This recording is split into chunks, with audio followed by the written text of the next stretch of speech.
قل هل يستوي الذين يعلمون والذين لا يعلمون إنما يتذكر أولو الألباب.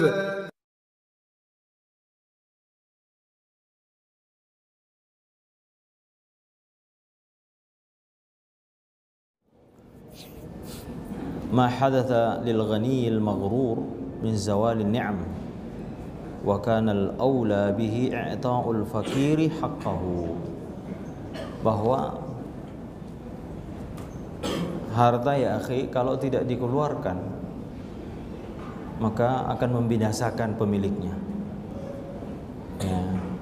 Sebagaimana Nabi mengatakan setiap pagi ada malaikat yang akan berseru di atas langit dan berdoa kepada Allah, Allahumma a'ti mumfikan khalafa, ya Allah karuniakanlah harta bagi orang yang berinfak.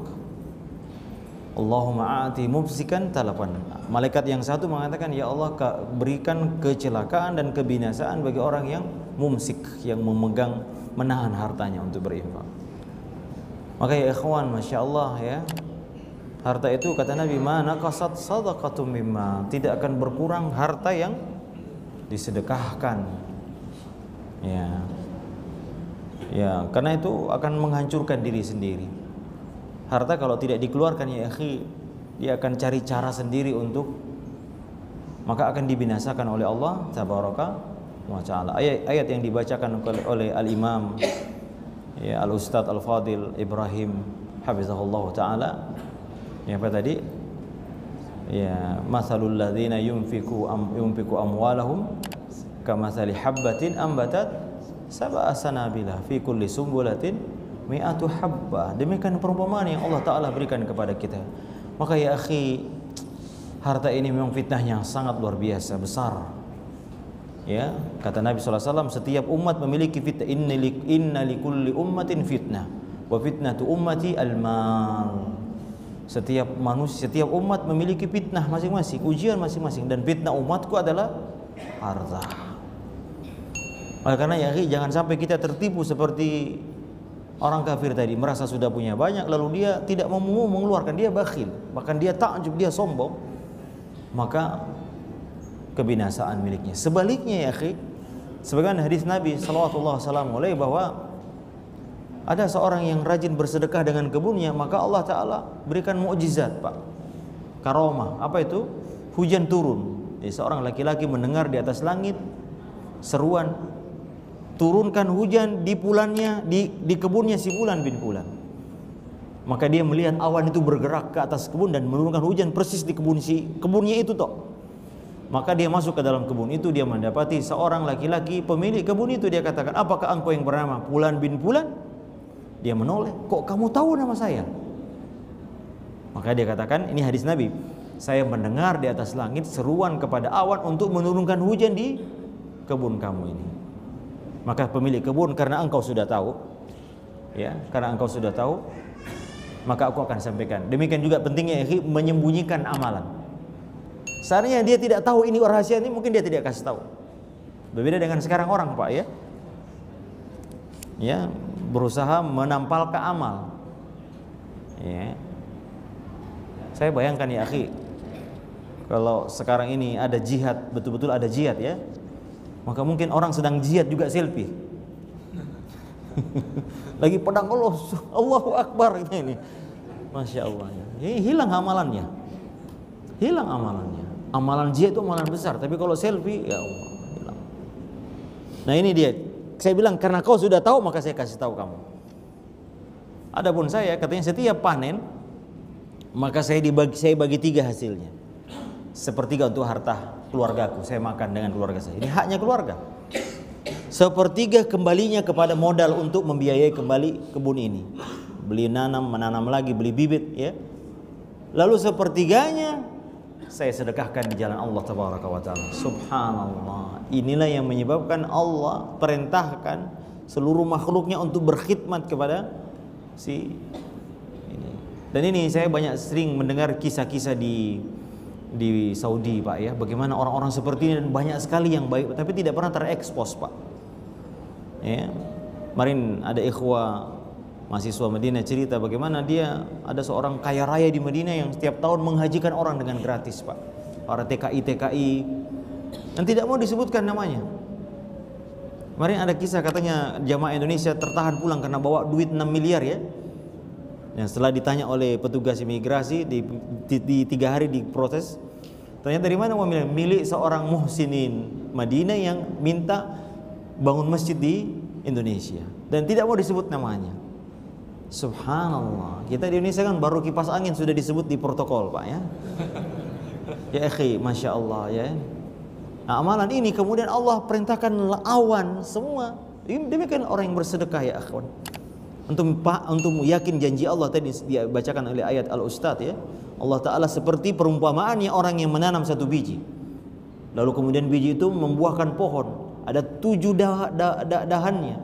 Lalu kemudian setiap membuahkan 700 kali lipat.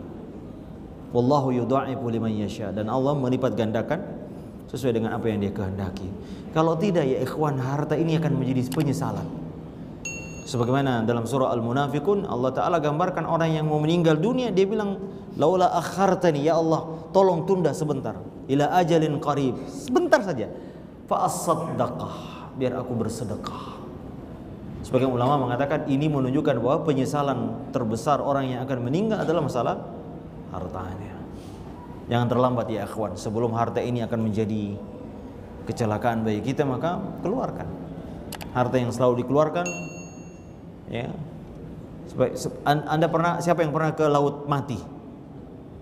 Ya, saya udah 3 kali ke Laut Mati itu. Lautnya mati, ya begitu di situ ya. Tapi masya Allah baunya luar biasa.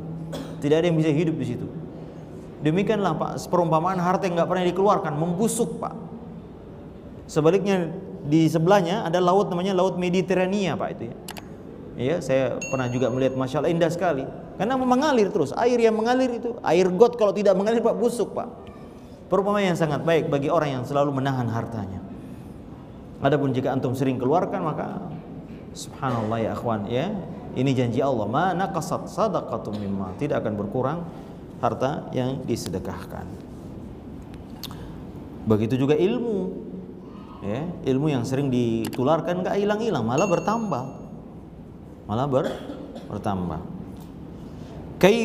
Kaifa zulmu hadzal ghani nafsahu binukrani ni'amallahi azza wa jalla alaihi. Ini bagaimana kezaliman orang ini mengingkari nikmat Allah. Makanya akhi, syukur itu adalah nikmat yang butuh syukur lagi katanya. Setiap kita bersyukur itu nikmat yang harus kita syukuri. Kita mengatakan alhamdulillah, itu nikmat yang harus membutuhkan. Jadi syukur enggak pernah berhenti. Setiap kita mengatakan alhamdulillah, itu nikmat yang harus kita juga butuh nikmat untuk mensyukurinya juga. Subhanallah. Kemarin saya baca Syekh Utsaimin rahimahullah dalam kitab Syarhul Mumti', bagaimana beliau mengatakan setiap piring makanan yang kita makan ada 360 nikmat di situ. Ya, nikmat apa? Mulai dari hujan turun, malaikat Mikail sudah bekerja. Kemudian petani menanam bibit, ada keringat petani di situ. Ya, belum dibawa ke pabrik, lalu kemudian dibawa ke pedagang, lalu kemudian bercampur cuka, ada sayur lodehnya dari macam-macam itu kumpul, lalu bisa hadir di depan antum tinggal makan, itu kan nikmat. Ya, nasi kuning di sini ya, di apa itu yang di sana setiap hari Minggu pagi kita makan itu, masya Allah bisa kita tinggal makan itu kan belum mana semua, itu nikmat dari Allah tabaraka wa taala, 360 nikmat. Jadi itu butuh disyukuri. Makanya akhi, kata iblis ketika bersumpah menggoda anak cucu Adam di akhir, wala tajidu aktsarhum syakirin, engkau akan mendapati wahai Allah, engkau tidak mendapati bagian mereka syukur kepadamu. Wa qalilum min ibadiya asyakur, dan sedikit hambaku yang bersyukur. Maka seorang Arab ketika tawaf, Umar mendengarkan dia berdoa, apa dia bilang? Allahumma ja'alni minal aqallin, jadikan aku yang sedikit. Kata Umar bin Khattab, ma hadza, apa ini doa ini? Umar itu Pak paling tidak suka orang berbuat bid'ah. Dia cambuk orang kalau berbuat bid'ah. Ada orang berbuat bid'ah dicambuk, kamu apa ini? Ya. Apa doa apa ini kamu ucapkan? Dia bilang bukankah Allah Ta'ala katakan sangat sedikit hambaku yang sedikit, maka dia katakan jadikan aku yang sedikit. Ya, sedikit sekali orang yang bersyukur. Orang kalau sudah dapat nikmat lupa kepada pemberi nikmat. Ya, syukur nikmat ada 3. Yang pertama adalah mengakui dari hati, mengakui dalam hati bahwa itu adalah dari Allah Ta'ala, min fadli Rabbi, ini karunia dari Rabbku. Lalu kemudian dengan lidah kita mengucapkan tahmid, alhamdulillah, dengan fa amma bi ni'mati rabbika fahaddits. Dan yang ketiga, menjadikan nikmat itu untuk mentaati Allah Jalla Jalaluhu. Orang yang tidak bersyukur adalah orang yang apabila bertambah nikmat tidak semakin mendekatkan dirinya kepada Allah Azza wa Jalla.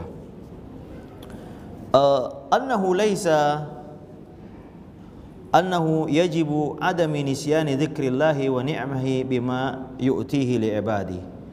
Wajib untuk tidak melupakan menyebut nama Allah dan mengingat nikmatnya. Ya, ini tadi sudah kita jelaskan ya, bahwa selalu harus kita menyebut-nyebut nikmat Allah Subhanahu wa taala. Makanya kita setiap zikir pagi, Pak, asbahna wa asbahal mulku lillah walhamdulillah. Setiap kita bangun tidur apa doanya ya ikhwan? Alhamdulillahilladzi ada satu lagi. Alhamdulillahilladzi afani hadza wa razaq la ada yang wah masyaallah. Ini harus bangun tidur dulu baru ingat ya. Dan Allah memberiku nikmat bisa mengingatnya. Ya.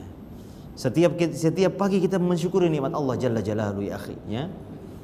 Setiap pagi kita mengucapkan Allahumma bika asbahna wa bika amsayna wa bika nahya wa bika namut wa ilaikan nusyur. Sore kita menyebut lagi Allahumma bika amsayna wa bika asbahna wa bika nahya wa bika wa ilaikal masir. Tidak boleh kita ini harus selalu ya kita ingat-ingat Allah Subhanahu wa taala. Ya, wa in ta'uddu wa la in syakartum la azidannakum. Annahu laisa hunaka naf'un minal mali wal waladi ma lam yu'ina al-'abda ma lam yu'ayyina al-'abda ala ta'ati rabbih. Tidak ada manfaatnya harta dan anak kalau tidak menolong kita untuk taat kepada Allah Jalla Jalaluhu. Makanya dalam tafsir Imam Al-Qurtubi rahimahullah taala dia menyebutkan kisah tentang waktu Nabi Ismail akan disembelih. Ya. Kata Ismail, ya abi, wahai ya abati, singsingkan lengan bajumu. Karena aku takut mengurangi pahalaku dan pahalamu. Kenapa? Saya khawatir darahku memercik dan mengotori bajumu. Wahai ayah, tutup matamu. Saya khawatir engkau akan tidak bertega melihatku disembelih. Ya abati, wahai abati, tajamkan pisaumu agar sisa segera memotong, memenggal leher saya. Ya abati, ada lagi saya lupa. Wahai ayahku, jangan bawa bajuku ini jika sekiranya ibu akan sedih melihat baju ini penuh dengan darah. Subhanallah. Maka apa kata Nabi Ibrahim? Ni'mal, sebaik-baik anak yang menolong membantu orang tuanya taat kepada Allah adalah engkau wahai anakku. Ini dia, Masya Allah. Ya. Maka anak dan harta kita ya akhwan, walaupun banyak, tapi kalau tidak menjadikan kita ini lebih taat kepada Allah Subhanahu wa taala, maka tidak ada manfaatnya. Bahkan sebagian Nabi sallallahu alaihi wasallam, sebagian anak itu menjadi majbanah wa mabkhalah. Anak itu banyak yang menjadikan orang tuanya pengecut. Wa mabkhalah, menjadikan orang tuanya pelit. Baru mau bersedekah dikit ingat lagi SPP anak belum dibayar. Enggak jadi Jadi pelit kita ini. Majbanah juga, enggak mau ke masjid, takut berjihad. Nanti kalau meninggal anak saya jadi yatim, gimana nih? Makanya ya akhi, maka semua anak harta akan menjadi tidak berkah ya ikhwan kalau tidak menjadikan pemiliknya untuk membantunya untuk taat kepada Allah Jalla Jalaluhu. HP antum ini tidak ada gunanya kalau tidak mendekatkan antum kepada Allah Jalla Jalaluhu. Tapi kalau hanya jadi sarana untuk menggibah orang, wal iyadzu billah. Ya. Nikmat sehat yang antum sekarang rasakan, kalau tidak dijadikan sebagai sarana untuk mendekatkan diri, sholat sebanyak-banyaknya ya akhi. Ya, sholat sebanyak-banyaknya mumpung masih muda. Ya, Nabi kata Ummu Salamah radhiyallahu taala anha, ketika Nabi sudah ujung-ujung hidupnya, beliau kalau sholat tinggal duduk. Ya, sholat malam duduk, Pak. Karena udah ya, makanya akhi mumpung masih muda, Masya Allah, ya manfaatkan ini semua untuk ketaatan kepada Allah. Kemudian jaza'u ingkaril ba'ats. Ya, inilah balasan bagi orang yang mengingkari al-ba'ats, kebangkitan. Ya. Ada memang ya ikhwan balasan yang disegerakan di dunia. Ya seperti ini. Ada yang di akhirat. Dan memang dosa itu akan dibalas apakah di dunia, ya, ajiluhu wa ajiluhu, ya. Allah, Nabi minta perlindungan kepada Allah, ya, dari keburukan amal baik yang sekarang maupun yang akan datang.